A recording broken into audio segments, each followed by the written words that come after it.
हमारे चैनल में आप सभी का स्वागत है। आज मैं बताने जा रहा हूँ एग्रीमेंट के बारे में। वैलिड एग्रीमेंट और अनवैलिड एग्रीमेंट या अल्ट्रा वायरस एग्रीमेंट क्या है। जदा कदा यह प्रश्न आते रहते हैं कि वकील साहब, हमने ज़मीन खरीदार से 2 लाख रुपया बयाना लिया है और जो एग्रीमेंट बना है, एग्रीमेंट फॉर सेल बना है, उसमें लिखा हुआ है कि 2 लाख रुपया बयाना तो मैंने लिया, लेकिन बाकी शेष रकम जो है 6 महीना के अंदर अगर नहीं चुकाते हैं खरीदार तो बयाना की राशि सूक्त हो जाएगा। तो क्या विक्रेता जो है बयाना की राशि जो 2 लाख रुपए लिए हुए हैं वो सूक्त कर सकते हैं या जब्त कर सकते हैं?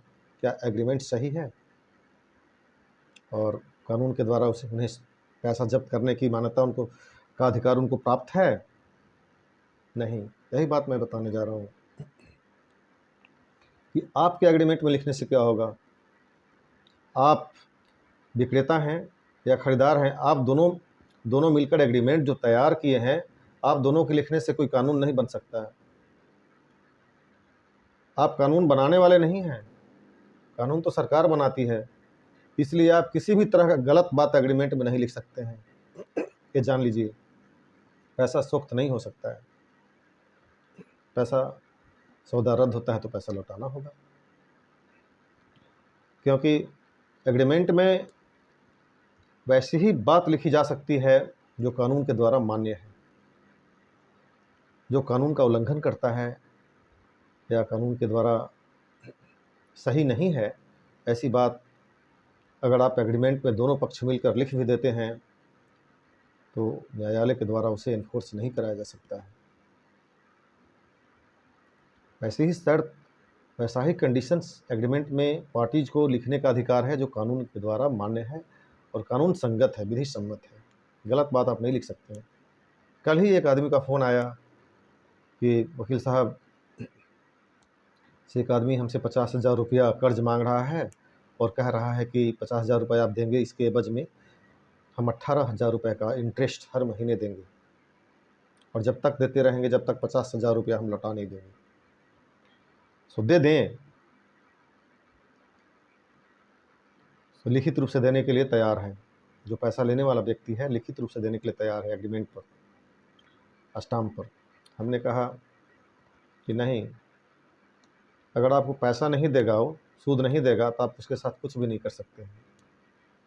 न्यायालय में इस एग्रीमेंट को इन्फोर्स आप नहीं कर सकते हैं। न्यायालय के द्वारा आप इस एग्रीमेंट में लिखी गई शर्तों का पालन नहीं करवा सकते हैं, क्योंकि एग्रीमेंट में लिखी हुई बात जो है गलत है।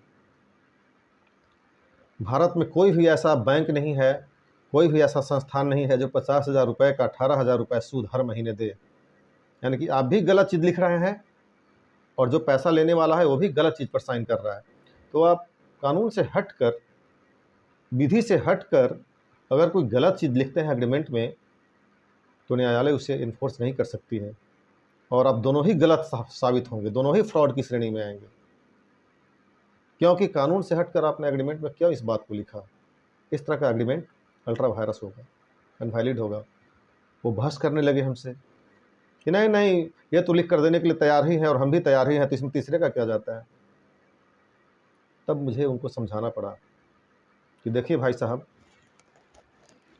आप मान लिया किसी से 1 लाख रुपए कर्ज लिए और यह बात एग्रीमेंट पे लिखा गया और एग्रीमेंट में यह भी लिखा गया कि आप अगर 6 महीना में 1 लाख रुपए नहीं लौटाते हैं, उसका कर्ज का रुपया नहीं लौटाते हैं, तो जिस व्यक्ति ने पैसा दिया है वो आपका दाहिना हाथ काट कर आपके शरीर से अलग कर देगा। तो आप ही बताइए, आप दोनों मिलकर एग्रीमेंट में तो ये बात लिख दी कि 1 महीना में आप अगर पैसा उसका नहीं चुकाते हैं तो आपका हाथ, वह व्यक्ति जो है पैसा देने वाला है, आपका हाथ आपके शरीर से काट कर अलग कर देगा। तो क्या बताइए, उसकी है हिम्मत कि आपकी हाथ काट देगा और आप कटवा लेंगे? या कानून मान्यता देगी, कोर्ट इन्फोर्स करेगी कि हाँ उसका हाथ काट दीजिए? क्या आप कह सकते हैं वहाँ भी कि नहीं, दोनों पक्ष तो हम लोग तैयार ही थे, दोनों पक्ष एक दूसरे से सहमत होते हुए ऐसी बात एग्रीमेंट में लिखा है स्टाम्प पर कि 6 महीना में रुपए नहीं लौटाएंगे तो मेरा हाथ काट दिया जाएगा।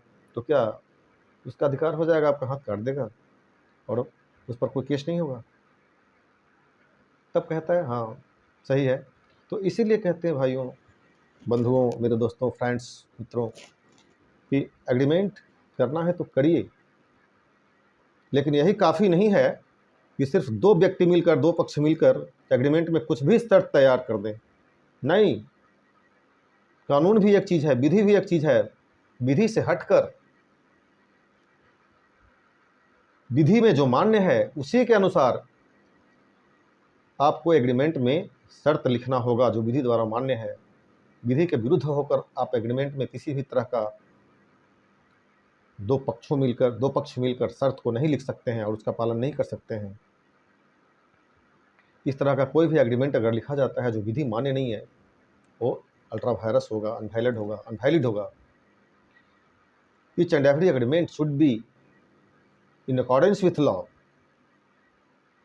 इसको ऐसे कह सकते हैं लॉ की भाषा में, एग्रीमेंट जो है इन अकॉर्डेंस विथ लॉ होना चाहिए, विधि सम्मत होना चाहिए। विधि के खिलाफ एग्रीमेंट आप बनाकर उसे न्यायालय द्वारा इन्फोर्स नहीं करवा सकते।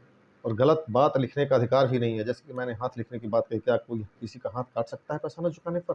बिल्कुल नहीं। इसलिए जब भी एग्रीमेंट तैयार करें तो विधि सम्मत एग्रीमेंट तैयार करें जो विधि द्वारा मान्य है। धन्यवाद।